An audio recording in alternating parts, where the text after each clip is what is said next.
Capítulo 31, Dissertações Espíritas, continuação. A união faz a força. Sede unidos para serdes fortes. O Espiritismo germinou, deitou raízes profundas. Vai estender por sobre a terra sua ramagem benfazeja. É preciso vos torneis invulneráveis aos dardos envenenados da calúnia e da negra falange, dos espíritos ignorantes, egoístas e hipócritas. Para chegardes a isso, o mistério se faz que uma indulgência e uma tolerância recíprocas presidam as vossas relações, que os vossos defeitos passem despercebidos, que somente as vossas qualidades sejam notórias, que o facho da amizade santa vos funda, ilumine e aqueça os corações. Assim, resistireis aos ataques impotentes do mal, como o rochedo inabalável à vaga furiosa. São Vicente de Paulo. Meus amigos, quereis formar um grupo espírita e eu o aprovo, porque os espíritos não podem ver com satisfação que se conservem no insulamento os médiuns. Deus não lhes otorgou, para seu uso exclusivo, a sublime faculdade que possuem, mas para o bem de todos.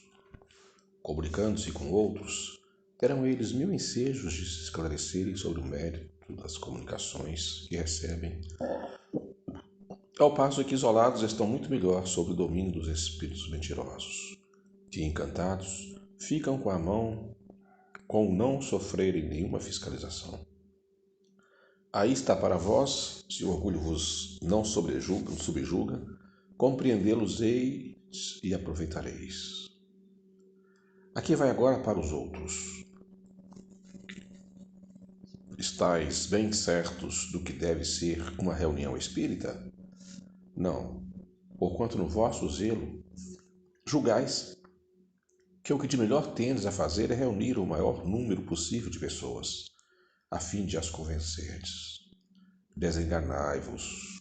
Quanto menos fordes, tanto mais obtereis, sobretudo pelo ascendente moral que exercerdes, é que atraireis os incrédulos, muito mais do que pelos fenômenos que obtiverdes.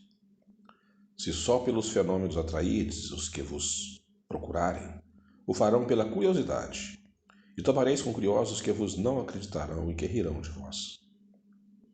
Se unicamente pessoas dignas de apreço se encontrarem entre vós, muito talvez vos não acreditem, mas respeitar-vos-ão, e o respeito inspira sempre a confiança. Estais convencidos de que o Espiritismo acarretará uma reforma moral. Seja, pois, o vosso grupo o primeiro a dar exemplo das virtudes cristãs, visto que nessa época de egoísmo é nas sociedades espíritas que a verdadeira caridade há de encontrar refúgio. Tal deve ser, meus amigos, um grupo de verdadeiros espíritas. Doutra feita, dar-vos-ei novos conselhos. Fénenon. Perguntastes se a multiplicidade dos grupos em uma mesma localidade não seria de molde a gerar rivalidades prejudiciais à doutrina. Responderei que os que se acham imbuídos dos verdadeiros princípios dessa doutrina veem unicamente irmãos em todos os espíritas e não rivais. Os que se mostrassem ciosos de outros grupos provariam existir-lhes no íntimo uma segunda intenção, ou o sentimento do amor próprio, e que não os guia o amor da verdade. Afirmo que se essas pessoas se achassem entre vós, logo semeariam no vosso grupo a discórdia e a união. O verdadeiro Espiritismo tem por divisa a benevolência e caridade. Não admite qualquer rivalidade, a não ser a do bem que todos podem fazer. Todos os grupos que inscreverem essa divisa em suas bandeiras estenderão uns aos outros as mãos como bons vizinhos, que não menos amigos pelo fato de não habitarem a mesma casa. Os que pretendam que os seus guias são espíritos melhores que os dos outros, deverão prová-lo, mostrando melhores sentimentos. Haja, pois, luta entre eles, mas luta de grandeza d'alma, de abnegação, de bondade e de humildade. O que atirar pedra a outro provará por esse simples fato que se acha influenciado por maus espíritos. A natureza dos sentimentos recíprocos que dois homens manifestam é a pedra de toque para se conhecer a natureza dos espíritos que os assistem. Fenelon. O silêncio e o recolhimento são condições essenciais para todas as comunicações sérias. Nunca obtereis preencham essas condições os que somente pela curiosidade sejam conduzidos às vossas reuniões. Convidai, pois, os curiosos a procurar outros lugares. Por isso que a distração deles constituiria uma causa de perturbação. Nenhuma conversa deveis tolerar enquanto os espíritos estão sendo questionados. Recebeis, às vezes, comunicações que exigem de vós uma réplica séria e respostas não menos sérias, da parte dos espíritos evocados, aos quais muito desagradam, crede-o, os cochichos contínuos de certos assistentes. Daí, em consequência, nada obtereis por completo, nem de verdadeiramente sério. Também o médium que escreve experimenta distrações muito prejudiciais ao seu ministério. São Luís. Falar-vos-eis da necessidade de observardes nas vossas sessões a maior regularidade, isto é, de evitardes toda confusão, toda divergência de ideias. A divergência favorece a substituição dos espíritos bons pelos maus, e quase sempre são estes que respondem às questões propostas. Por outro lado, numa reunião composta de elementos diversos e desconhecidos uns dos outros, por que meio se hão de evitar as ideias contraditórias, a distração ou, ainda pior, uma vaga indiferença zombeteira? Esse meio quisera eu achá-lo eficaz e certo. Talvez esteja na concentração dos fluidos esparsos em torno dos médiuns. Unicamente eles, mas sobretudo os que são estimados, retêm na reunião os bons espíritos. Porém, a influência deles mal chega para dispersar a turba dos espíritos levianos. É excelente o trabalho de exame das comunicações. Nunca será demais aprofundar em si as questões e principalmente as respostas. O erro é fácil, mesmo para os espíritos animados das melhores intenções. A lentidão da escrita durante a qual o espírito se afasta do assunto, que ele esgota logo que o concebeu, a mobilidade e a indiferença para com certas formas convindas, todas essas razões e muitas outras, vos criam o dever de só limitada confiança dispersardes aos que obtiverdes, subordinando-o sempre ao exame, ainda quando se trate das mais autênticas comunicações. Jorge, Espírito Familiar. Com que fim, as mais das vezes, pedis comunicações aos espíritos? Para terdes belos trechos de prosas que mostrareis às pessoas das vossas relações com amostras do nosso talento? Preciosamente as conservais nas vossas pastas, porém nos vossos corações não há lugar para elas. Julgais, porventura, que muito nos lisonjeia e comparecermos às vossas assembleias, como a um concurso para fazermos torneio de eloquência, a fim de que possais dizer que a sessão foi muito interessante? Que vos resta depois de haverdes achado admirável uma comunicação? Supondes que vimos em busca de vossos aplausos? Desenganai-vos. Não nos agrada divertir-vos mais de um modo que do outro. Ainda aí, o que há em vós é curiosidade, que debalde procurais dissimular. O nosso objetivo é tornar-vos melhores. Ora, quando verificamos que as nossas palavras nenhum fruto produzem, que da vossa parte tudo se resume num estéril aprovação, vamos em busca de almas mais dóceis. Cedemos então o lugar aos espíritos que só fazem questão de falar, e esses não faltam. Causa-vos espanto que deixemos tomem eles os vossos nomes. Que vos importa, uma vez que para vós não há nisso nem mais nem menos? Ficai, porém, sabendo que não o permitimos em se tratando daqueles por quem realmente nos interessamos, isto é, daqueles com quem o nosso tempo não é perdido. Esses são os que preferimos, e cuidadosamente os preservamos da mentira. Se, portanto, sois tão frequentemente enganados, queixai-vos tão só de vós mesmos. Para nós, o homem sério não é aquele que se abstém de rir, mas aquele cujo coração as nossas palavras tocam, que as medita e tira delas proveito. Macilon. O Espiritismo devera ser uma égide contra o espírito de discórdia e de dissensão. Mas esse espírito, desde todos os tempos, vem brandindo seu facho sobre os humanos, porque cioso ele é da ventura que a paz e a união proporcionam.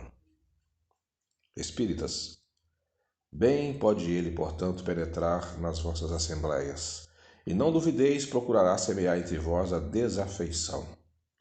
Impotente, porém, será contra os que tenham a animá-los o sentimento da verdadeira caridade. Estais, pois, em guarda, e vigiai incessantemente a porta do vosso coração, como as das vossas reuniões, para que o inimigo não o penetre. Se forem vãos os vossos esforços contra o de fora, sempre de vós dependerá impedir-lhe o acesso em vossa alma. Se dissensões entre vós se produzirem, só por maus espíritos poderão ser suscitadas. Mostrem-se, por conseguinte, mais pacientes, mais dignos e mais conciliadores aqueles que no mais alto grau se achem penetrados dos sentimentos dos deveres que lhes impõe a urbanidade, tanto quanto o vero espiritismo. Pode dar-se que, às vezes, os bons espíritos permitam essas lutas, para facultarem assim aos bons como aos maus sentimentos ensejo de se revelarem a fim de separar-se o trigo do joio.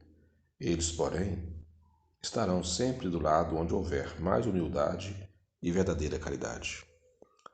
São Vicente de Paulo. Repeli impiedosamente todos esses espíritos que reclamam o exclusivismo de seus conselhos, pregando a divisão e o insulamento. São quase sempre espíritos vaidosos e medíocres, que procuram impor-se a homens fracos e crédulos, prodigalizando-lhes louvores exagerados, a fim de os fascinar e ter sob seu domínio. São geralmente espíritos famintos de poder, que, déspotas públicos ou privados, quando vivos, ainda se esforçam, depois de mortos, por ter vítimas para tiranizarem. Em geral, desconfiai das comunicações que tragam caráter de misticismo e de singularidade, ou que prescrevam cerimônias e atos extravagantes. Sempre haverá, nesses casos, motivos legítimos de suspeição.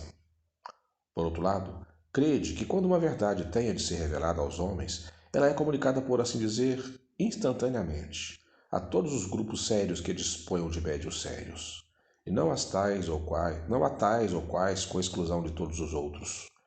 Ninguém é perfeito médium, se está obsidiado e a obsessão manifesta, quando o médium só se mostra apto a receber as comunicações de determinado espírito, por maior que seja a altura que este procure colocar-se. Conseguintemente, todo médium, todo grupo que julguem ter o privilégio de comunicações, que só eles podem receber e que por outro lado estejam adstritos a práticas que orçam pela superstição, indubitavelmente se acham sob o guante de uma das obsessões mais bem caracterizadas. Sobretudo quando o espírito dominador se apavoneia com o nome de todos, espíritos encarnados. Devemos honrar e respeitar e não consentir sejam profanados a qualquer propósito. É incontestável que, submetendo ao cadinho da razão e da lógica todos os dados e todas as comunicações dos espíritos, fácil será descobrir-se o absurdo e o erro. Pode um médium ser fascinado como pode um grupo ser mistificado. Mas a verificação severa dos outros grupos, o conhecimento adquirido e a alta autoridade moral dos diretores do grupo, as comunicações dos principais médiuns com um cunho de lógica e de autenticidade, dos melhores espíritos, farão justiça rapidamente a esses ditados mentirosos e astuciosos, emanados de uma turba de espíritos enganadores e malignos. Erasto, discípulo de São Paulo.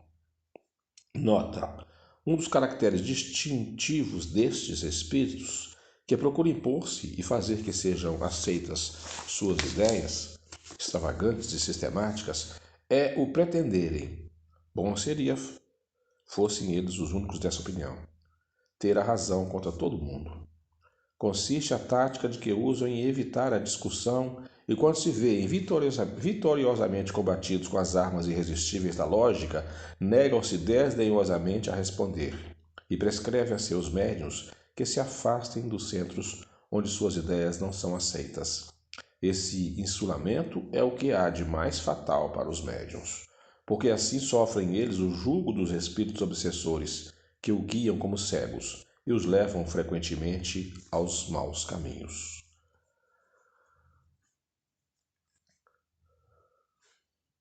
Os falsos profetas não se encontram apenas entre os encarnados. Há-os, igualmente, e em número muito maior, entre os espíritos orgulhosos, que, sob falsas aparências de amor e caridade, semeiam a desunião e retardam a obra de emancipação da humanidade, lançando-lhe, de través, sistemas absurdos que fazem que sejam aceitos pelos seus médiuns. E para melhor fascinarem os que eles hajam escolhido para serem enganados a fim de darem maior peso às teorias, não escrupulizam-se em utilizar de nomes que só com muito respeito os homens pronunciariam. Os de santos, com razão venerados, os de Jesus, de Maria, mesmo de Deus. São eles que atiram o fermento dos antagonismos entre os grupos que os impedem a se isolarem uns dos outros e a se olharem com animosidade. Só isto bastaria para os desmascarar, porquanto, procedendo assim, eles próprios dão o maior e o mais formal desmentido ao que pretendem ser. Cegos, pois, são os homens que se deixam apanhar em tão grosseira armadilha. Há, porém, muitos outros meios de serem reconhecidos. Espíritos de ordem, a quem esses dizem ter ascendido, devem ser não somente bons, mas, além disso, eminentemente lógicos e racionais.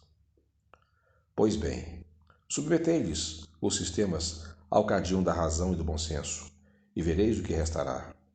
Convinde, portanto, comigo,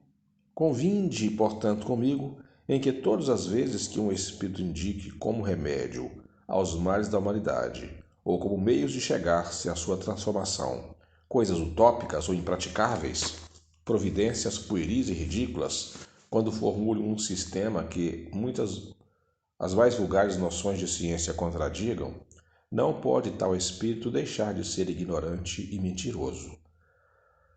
Por outro lado, temos a certeza de que, se a verdade nem sempre é apreciada pelos indivíduos, sempre o é pelo bom senso das massas, e nisso se vos oferece mais um critério de opinardes. Se dois princípios se contradizem, tereis a medida do valor intrínseco de um e outro, procurando saber qual o que mais eco produz e mais simpatia encontra. Seria com efeito ilógico que uma doutrina cujo número de partidários diminua gradualmente fosse mais verdadeira do que outra cujos adeptos se vão tornando cada vez mais numerosos. Deus, pois, que quer que a verdade chegue a todos, não a confina em um círculo acanhado e restrito. Fala a surgir em diferentes pontos, a fim de que por toda parte a luz esteja ao lado das trevas. Nota: a melhor garantia de que um princípio é a expressão da verdade se encontra em ser ensinado e revelado por diferentes espíritos como concurso dos médiuns diversos, desconhecidos uns dos outros, em lugar vários, e em ser, ao demais, confirmado pela razão e sancionado pela adesão do maior número. Só a verdade pode fornecer raízes a uma doutrina. Um sistema errôneo pode, sem dúvida, reunir alguns aderentes, mas como lhe falta a primeira condição de vitalidade efêmera, será a sua existência. Não há, pois, motivo para que com ele nos inquietemos. Seus próprios erros o matam, e a sua queda será inevitável aos golpes da poderosa arma que é a lógica. Comunicações apócrifas. Muitas comunicações há, de tal modo absurdas, que, embora assinadas com os mais respeitáveis nomes, o senso comum basta para lhes tornar patente a falsidade. Outras, porém, há em que o erro dissimulado entre coisas aproveitáveis chega a iludir, impedindo às vezes se possa apreendê-lo à primeira vista. Essas comunicações, no entanto, não resistem a um exame. Vamos, como amostra, reproduzir algumas. A criação perpétua e incessante dos mundos é para Deus um como gozo perpétuo, porque ele vê incessantemente seus raios se tornarem cada dia mais luminosos em felicidade. Para Deus, não há número do mesmo modo que não há tempo. Eis porque centenas ou milhares são, para ele, mais nem menos uns do que outros. É um pai cuja felicidade se forma da felicidade coletiva de seus filhos, e que a cada segundo da criação vê uma nova felicidade vir fundir-se na felicidade geral. Não há parada, nem suspensão, nesse movimento perpétuo, nessa grande felicidade incessante que fecunda a terra e o céu. Do mundo não se conhece mais do que uma pequena fração, e tendes irmãos que vivem em latitudes onde o homem ainda não chegou a penetrar. Que significam esses calores de torrar e esses frios mortais que detêm os esforços dos mais ousados? Julgais com simplicidade haver chegado ao limite do vosso mundo quando não podeis mais avançar com os insignificantes meios de que dispondes? Poderias então medir exatamente o vosso planeta? Não creiais isso. Há no vosso planeta mais lugares ignorados do que lugares conhecidos. Porém, como é inútil que se propaguem ainda mais todas as vossas instituições más, todas as vossas leis más, ações e existências, ao limite que vos detém aqui e ali, e que vos deterá até que tenhais de transportar as boas sementes que o vosso livre-arbítrio fez. Não conheceis esse mundo e me chamais terra, e a que chamais terra. Vereis na vossa existência um grande começo de provas desta comunicação. Eis que vai soar a hora em que haverá uma outra descoberta diferente da última que foi feita. Eis que se vai alargar o círculo da vossa terra conhecida. E quando toda a imprensa cantar esse hosana em todas as línguas, vós, pobres filhos que amais a Deus e que procurais sua voz, o tereis sabido antes daqueles mesmos que darão nome à vossa terra, a nova terra. Vicente de Paulo. Nota: do ponto de vista do estilo, essa comunicação não resiste à crítica.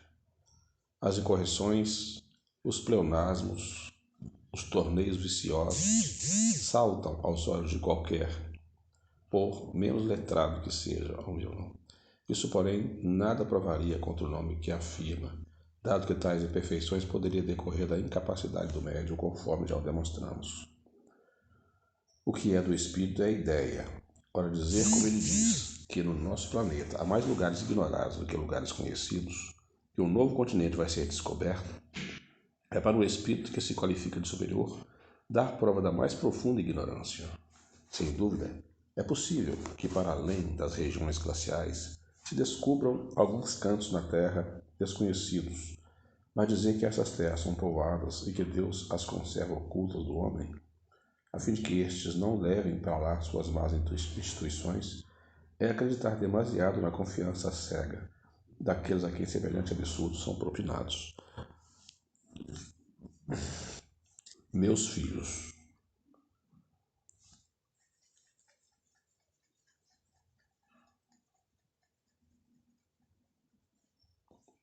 o nosso mundo material e o mundo espiritual, que bem pouco ainda conhecem, formam como que os dois pratos da balança perpétua. Até aqui, as nossas religiões, as nossas leis, os nossos costumes e as nossas paixões têm feito de tal modo descer o prato do mal e subir o do bem, que se há visto o mal reinar soberanamente na terra. desde séculos, é sempre a mesma a queixa que se desprende da boca do homem, e a conclusão fatal é a injustiça de Deus. Alguns há mesmo que vão até a negação da existência de Deus. Vede tudo aqui e nada lá. Vedes o supérfluo que choca a necessidade, o ouro que brilha junto da lama. Todos os mais chocantes contrastes que vos deveriam provar a vossa dupla natureza. De onde vem isso?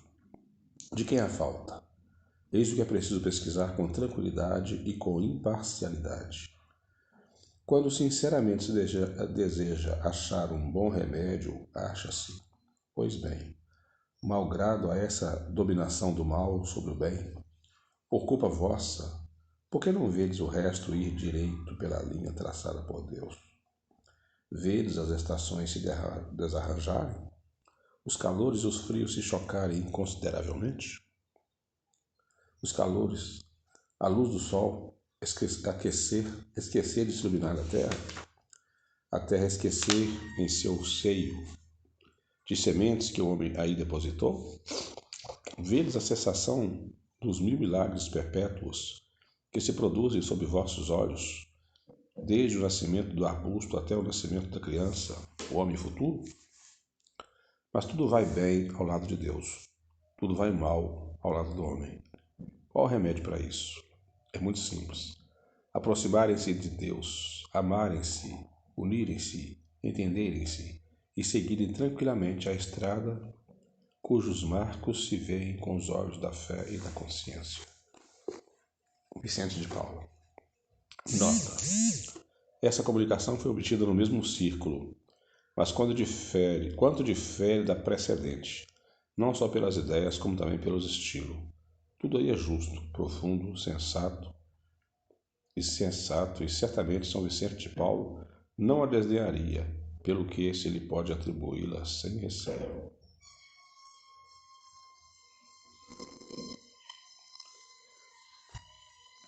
Vamos, filhos, cerrai as vossas fileiras, isto é, que a união faça a vossa força. Vós que trabalhais na fundação do grande edifício, vigiai e trabalhai sempre por lhe consolidar a base. Então, podereis elevá-lo bem alto. A progressão é imensa sobre todos o nosso globo. Uma quantidade inumerável de prosélitos se enfileiram sobre o vosso estandarte. Muitos céticos e até dos mais incrédulos também se aproximam. Ide, filhos, marchai com um coração elevado, cheio de fé. O caminho que percorreis é belo, não esmoreçais. Segui sempre a linha reta, servi de guias aos que vêm depois de vós. Eles serão felizes, muito felizes. Caminhai, filhos. Não precisais da força das baionetas para sustentar a vossa causa. Não precisais senão da fé. A crença, a fraternidade, a união, tais as vossas armas. Com elas, sois fortes, mais poderosos do que todos os grandes potentados do universo. Reunidos, apesar de suas forças vivas, de suas frotas, de seus canhões e de sua metralha. Vós que combatei pela liberdade dos povos e pela regeneração da grande família humana e de filhos, coragem e perseverança. Deus vos ajudará. Boa noite, até a vista. Napoleão. Nota: Napoleão era, em vida, um homem grave e sério. Toda a gente que conhece o estilo breve e conciso. Teria degenerado singularmente se depois de morto se houvesse tornado verboso e burlesco. Esta comunicação talvez seja do espírito de algum soldado que se chamava Napoleão. Não se pode mudar de religião quando não se tem uma que possa ao mesmo tempo satisfazer ao senso comum e à inteligência que se tem e que possa, sobretudo, dar ao homem consolações presentes. Não se muda de religião, cai-se na inépcia e da dominação, na sabedoria e da liberdade. Ide, pequeno exército nosso. Ide, não temais as balas inimigas. As que vos hão de matar ainda não foram feitas. Se estiverdes sempre do fundo do coração da senda do Senhor, isto é, se quiserdes sempre combater pacificamente e vitoriosamente pelo bem-estar e pela liberdade.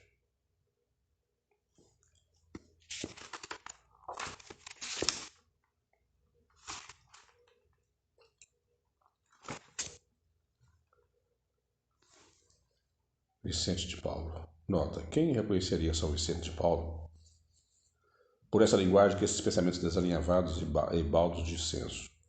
O que significam essas palavras? Não se muda de religião. Cai-se na inépcia e da dominação da sabedoria e na verdade.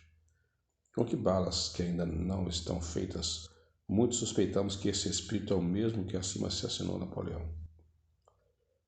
Filho da minha fé, cristãos da minha doutrina esquecida pelos interesses das ondas da filosofia dos materialistas, segui-me no caminho da Judéia.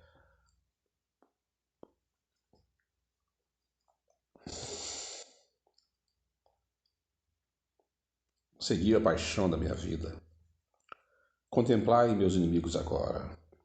Vede os meus sofrimentos, meus tormentos e meu sangue derramado. Filhos espiritualistas da minha nova doutrina, estáis prontos a suportar, a afrontar as ondas da adversidade e o sarcasmo de vossos inimigos.